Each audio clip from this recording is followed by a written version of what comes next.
후반부의 말씀을 잠시 말씀을 드리고 또 계속해서 말씀을 이어가겠습니다. 우리는 지난주에 예수님을 만나는 사람은 어떻게 되느냐? 바로 선거의 산과 출발과 방향과 그리고 멈춤과 목적지를 알게 된다라고 이와 같이 말씀을 드릴 수가 있습니다. 이스라엘 백성들의 광야의 생활은 곧 이와 같이 우리가 이 땅에 살아가는 모든 성도들의 생활이다라고 말을 할 수가 있습니다. 그래서 저들이 가는 그 걸음들이 우리가 걸어가는 하나의 거루가 같다라고 말을 할 수가 있게 되는 것입니다. 저들의 광야 40년들의 이와 같은 삶은 오늘 천국을 향하여 걸어가는 모든 성도들의 기독교인들의 삶이라고 할 수 있습니다. 그들의 백성들과 함께 하신 하나님 사랑의 증거는 저들에게 구름 기둥과 불 기둥으로 나타났던 모습을 볼 수 있습니다. 우리는 보통 보면 영하 0도 13도 해도 얼어 죽지 않습니다.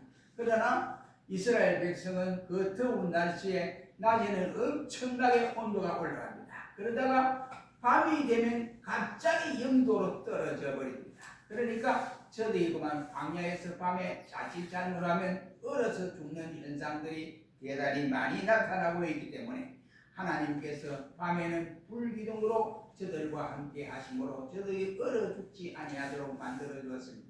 낮에는 구름 기둥이 함께함으로 그 뜨거운 햇빛에서 저들이 구름 밑에서 광야길을 걸어가도록 만들어 주시고 있다 이런 말. 그러면 하나님이 이와 같이 저들 백성들에게 구름 기둥과 불 기둥으로 함께 역사하는 이 역사는 다른 것이 아니라 바로 방향과 목적지를 하나님이 정하시고 저들과 함께 하여 주신다고 하는 삶이 될 수 있습니다. 그렇다면 우리는 구름 기둥과 불 기둥이 인도하여 주었듯이 우리 역시도 하나님께서 예수 그리스도를 통하여 말씀과 성령의 인도 따라 사는 사람이 예수 믿는 재미가 솔솔 나지만은 그러나 성령의 인도와 말씀을 제쳐놓고 살아가는 사람은 하나님이 지금 살아 계신 것도 체험하지 못하는 어리석은 믿음 생활을 감당하는 자가 될 수밖에 없다고 하는 사실입니다. 그리고 우리는 우리 마음대로 목적지를 정하고 가져가는 것이 아니라 이스라엘 백성들이 하나님이 구름 기둥과 불 기둥의 인도 따라 걸어갔듯이 모든 중심은 예수 중심이 되어야 된다. 예수님이 우리에게 허락하여 주신 그 길 외에는 다른 길로 넘보거나 유혹을 받아서도 아니 되고 한 마음으로 주님 바라보며 걸어가야 한다고 하는 내용입니다. 여기에 불순종하면 그 사람은 광야에서 죽을 수밖에 없었던 현실을 우리는 역사를 통해서 잘 알 수 있습니다. 이 모든 인간은 예수 그리스도를 중심에서 살아야 되고 말씀과 성령으로 인도받아서 가나안인 천국까지 걸어가는 이와 같은 때에 우리는 무난히 천국에 도착할 수 있습니다. 목적지 약속의 땅에 도착할 수 있게 된다 이 말이에요. 그러므로 모든 성도들과 교회는 철저하게 어떻게 살아가야 되느냐? 신본주의로 살아가야 된다 이 말. 신본주의가 뭡니까? 바로 하나님 중심으로 살아가야 한다. 이것을 우리는 배울 수가 있게 되어집니다. 하나님의 중심의 삶이 무엇입니까? 하나님의 중심의 삶은 그것은 실제로 하나님을 나의 주인으로 모시고 살아가야 한다. 이런 말.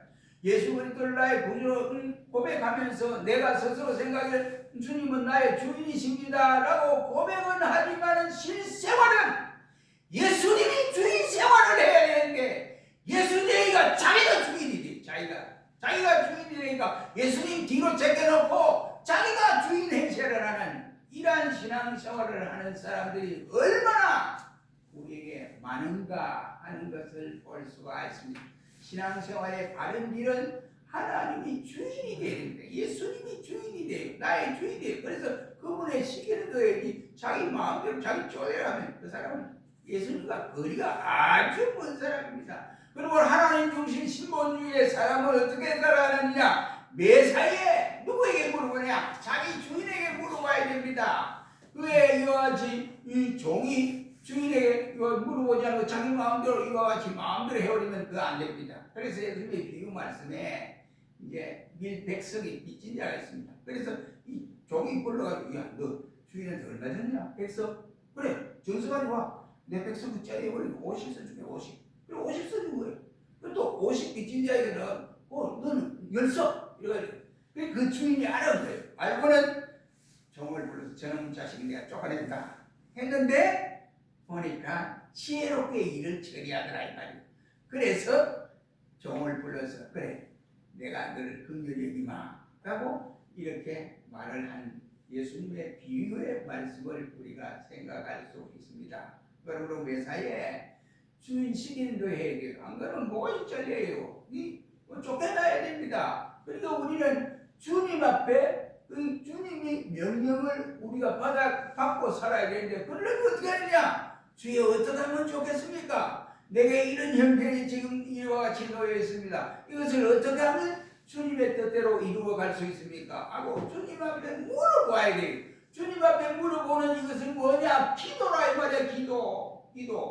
기도하는 것이 주님 앞에 묻는 방법입니다. 그런데 우리는 기도하지 아니하고 모든 일이 사건이 생기면 그냥 인간의 결기로 모든 것을 해결하려고 이리 뛰고 저리 뛰고 그 세상적인 방법으로 이와 같이 해결하려고 합니다. 그러나 그것은 주의 뜻이 아니라 이 말입니다. 왜 예수 믿는 사람이 그 환경을 주신 하나님 앞에 물어보지 않느냐 말이오. 그 환경을 왜 하나님이 줬냐? 그를 통해서 우리의 신앙의 인격이 주님과 더 가까이지도록 한 발자국 한 계단 더 올라가 주님과 더 가까이 살도록 만들어 주셨는데 그걸 모른다 이 말이에요. 그러니까 주님을 주인으로 모시고 사는 사람, 물어보는 사람이 신본주의의 삶이 됩니다. 하나님의 이와 중심으로 살아가는 사람은 어떤 사람입니까? 그러므로 이런 사람은 주인의 결정에 100% 순종하는 사람이어야 한다 이 말이에요.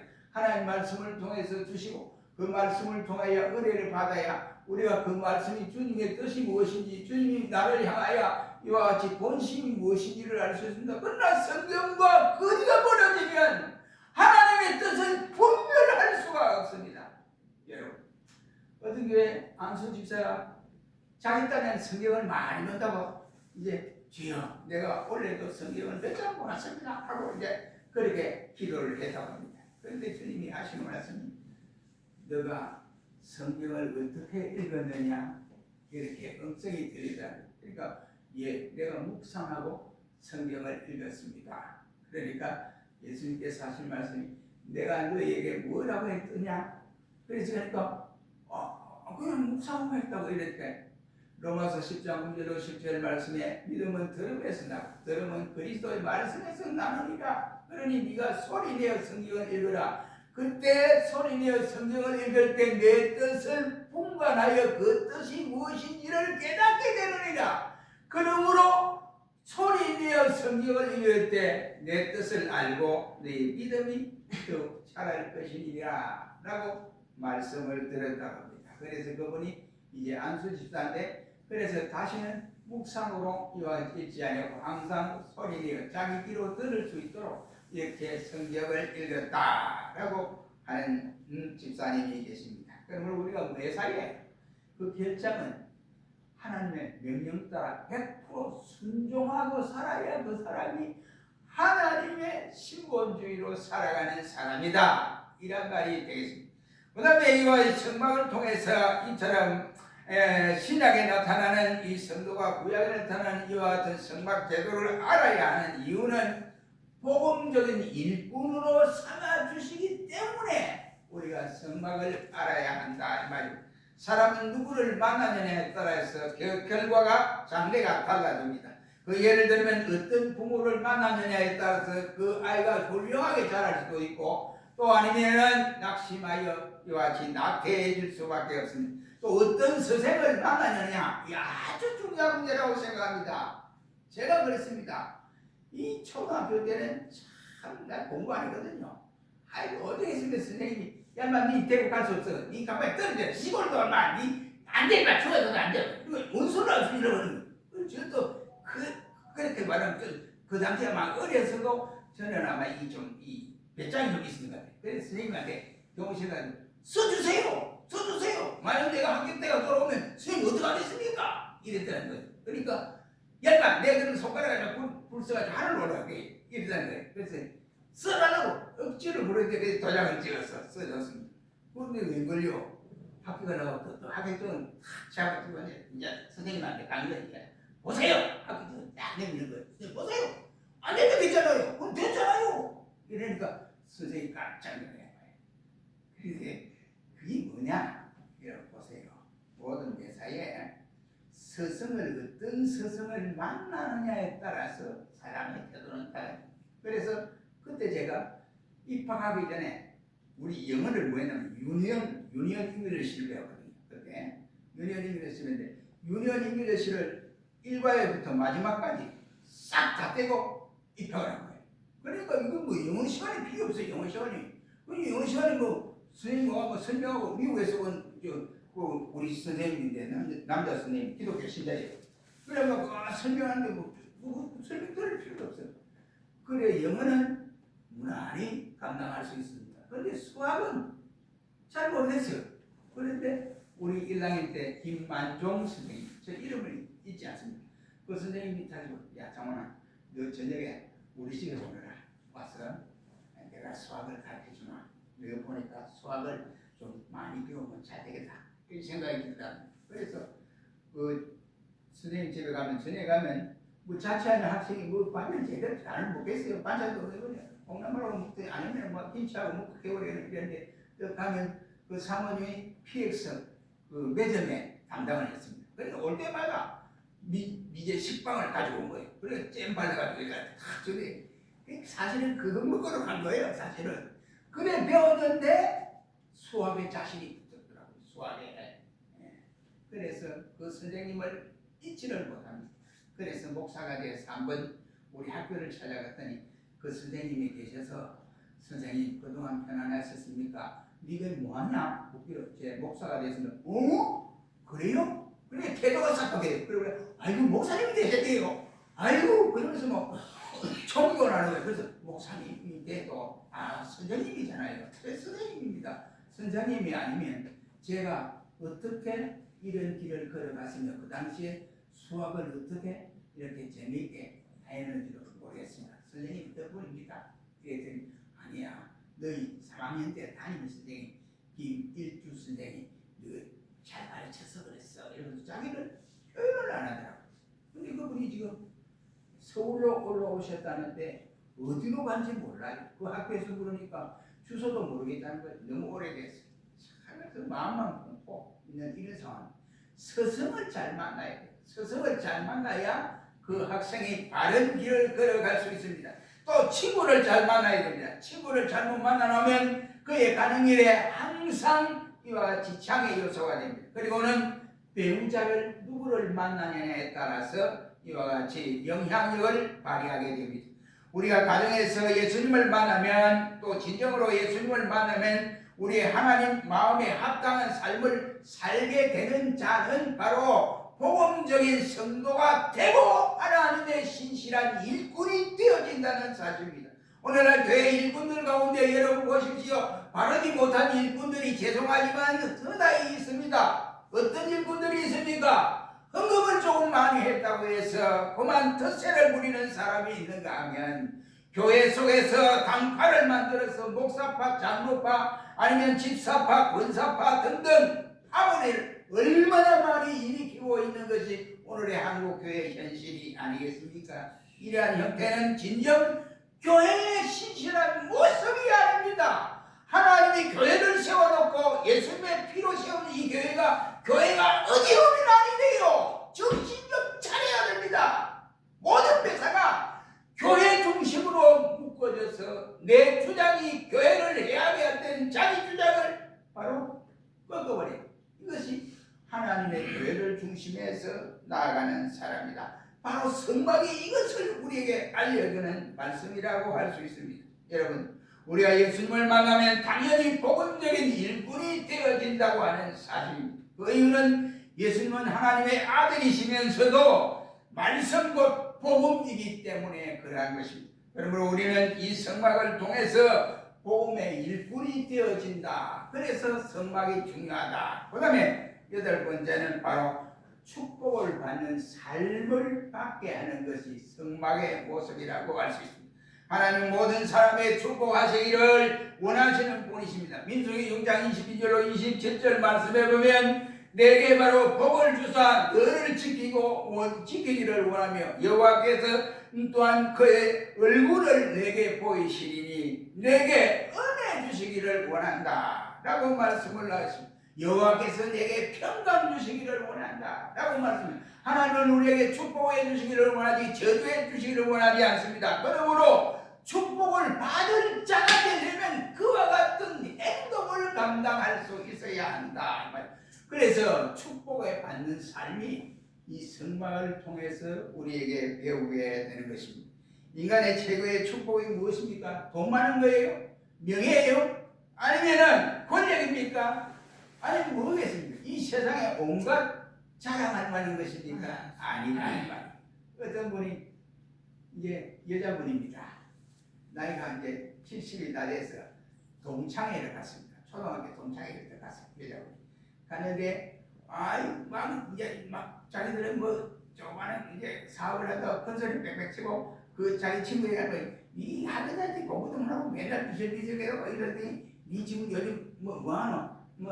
식당에서 일하나? 아니면 파출부 다니냐? 아니면 이렇게 비하를 하는 겁니다. 그래 속이 막 터지 올라가는데도 말은 못하고 가만히 있는데 그래 오늘 우리 동창회 모시니까 올라가면 모시니까 그냥 먹고 그냥 즐겁게 끝나고 그냥 서로 인사하고 가자 이랬어요. 근데 밖에 나오는 거예요. 그러니까 그 친구 하나가 하는 거예요. 야 우리 아들이 누군지 아냐? 명치과에 그게 유명한 서울에 유명한 명치과에 거기에 우리 아들이 의사야 의사 이러더라고요. 그리고 다른 거 막 자랑을 하면 그러니까 이제 마치고 밖에 나왔는데 야 잘 가. 우리는 그냥 이쪽 가서 우리 자가용 타고 갈 거야. 이렇게 큰 소리 빽전 좀 힘드니까 자가용 까만 자가용이 딱 오면 두 사람이 딱 내려 사모님 타시지요. 이러더라고요. 그럼 왜 차를 가져왔어요? 여자차를 이랬더니 아닙니다. 우리 회장님께서 오래간만에 동창을 만난다고 하니까 사모님 모시라고 특별히 모시라고 해서 비서인 저하고 그다음 운전차를 보냈습니다. 이러니까 깜짝 놀라더라고요. 그러니까 이 여자분이 하는 말이 그러면 너 남편이 회장인가? 그러니까 어떻게 된 거예요? 그 다음에 네 아들은 뭐 하는데 명치과의 원장이야? 이렇답니다. 그러니까 얼마나 창피하겠어요. 얼마나 창피해요. 세상의 명예, 세상의 권력, 세상에 일하는 것은 전부 다가 진정한 우리로 따져볼 때 축복의 요인이 아닙니다. 그 가장 큰 축복은 영적인 축복을 받아 누리고 사는 사람. 이것 가지고 많이 세상적인 가지고 걱정하고 근심하고 아무리 많아도 이와 같이 죽을 인생과 같은 괴로움을 느낀다고 한다면 이 무엇 소용이 있겠어?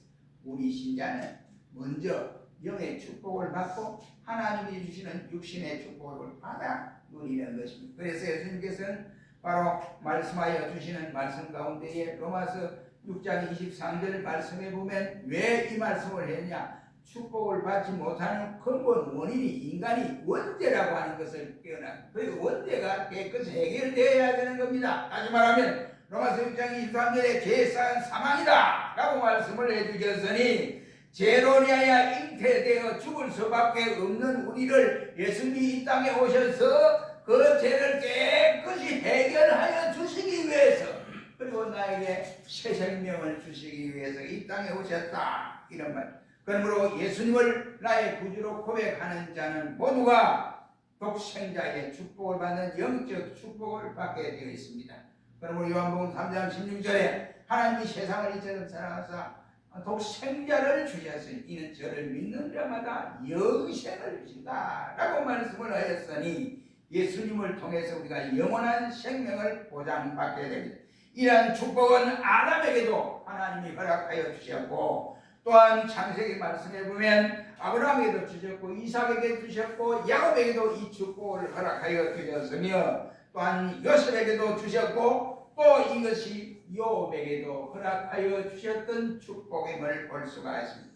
말씀 앞에 사는 자, 말씀 안에 사는 자에게는 축복이 이어진다는 사실이 성막을 통해서 우리에게 깨닫게 되어집니다. 그러므로 우리는 성막은 동편문에서부터 황금집 지성소까지 모든 일들이 바로 성막 중심으로 살아갈 때 축복의 삶을 누릴 수 있다고 하는 사실을 우리에게 말씀하여 줍니다. 그러므로 우리 모두는 교회 중심으로 바로 살아가라, 이란 뜻을 발견할 수 있습니다. 성경을 이해하는 데 바로 시청각적 복음이라고 하는 사실을 깨닫게 합니다. 성막은 하나님이 번제로 인류 최초의 아담에게 가죽옷을 지어 입히셨다라고 성경은 말씀함으로써 성막을 통해서 예수 그리스도에 대한 시청각 복음임을 우리에게 깨닫게 해주는 사건입니다. 모든 은혜와 축복이 예수를 통하여 이어진다는 사실이 됩니다. 그리고 열 번째는 이 성막을 연구해야 할 이유는 이 성막을 연구함으로 히브리 공부하는 데 엄청난 우리에게 깨달음이 있기 때문에 그렇습니다. 신약의 히브리서의 주제는 바로 우리의 대제사장이 되신 예수 그리스도를 말씀하고 있다라고 할 수 있습니다. 어떤 성경학자는 이 히브리서가 신약과 구약을 이어주는 교량 역할을 한다라고 말씀을 하심으로써 구약적 냄새를 피우는 것이 바로 히브리서고, 또 신약의 대제사장이 되신 예수 그리스도를 말씀함으로써 우리가 성막을 통해서 깨달아짐으로 이 성막에 대해서 우리가 성경을 알므로 성경 연구에 성경을 깨달아주는 데 큰 도움이 되는 것입니다. 그리고 왜 이 성막을 해야 되냐? 성경 전체의 맥을 깨닫게 한다, 이런 말. 여러분, 창세기부터 말라기 구약의 사건, 또 마태복음서부터 요한계시록 이 사건이, 우리가 또 창세기에서 요한계시록까지 이 사건이 하나로 쫙 지면 뭐냐? 예수 그리스도를 우리에게 나타내주는 말씀입니다. 그 속에 들어가면 복음의 역사가 일어나고 주님의 피와 상관없는 것은 아무것도 아니다, 이것을 말씀함으로써 성경의 맥을 읽게 하는 사실을 깨닫게 됩니다. 성막을 모르면 예수 그리스도의 구원의 운동을 모르는 이와 같은 상황이기 때문에 성막을 깨닫게 하는 것입니다. 이 시간 우리는 또한 왜 그러면 이 성막을 짓는 태도는 그러면 어떤 태도를 취해야만 되느냐 하는 것입니다. 첫째는 즐거운 마음으로 지어야 한다, 이런 말이에요. 하나님의 일은 기쁜 마음으로, 즐거운 마음으로, 감사하는 마음으로 해야지 억지로 해서는 하나님 절대로 좋아하지 않습니다. 고린도후서 9장 6절 9절 말씀에 말하기를 적게 심는 자는 적게 거두고 많이 심는 자는 많이 거둔다는 말이로다 라고 말씀하면서 너희가 이와 같이 서서 하나님 앞에 드릴 때에 억지로 하거나 마저못해 하지 말고 즐거운 마음으로 감당하라고 말씀을 하고 있습니다. 그러므로 하나님을 섬기고 하나님 앞에 일을 할 때는 억지로 하면 절대로 일의 능률이 오르지 아니하고 하나님이 영광을 받으시지 않는다. 하나님은 절대로 기뻐하지 아니하신다.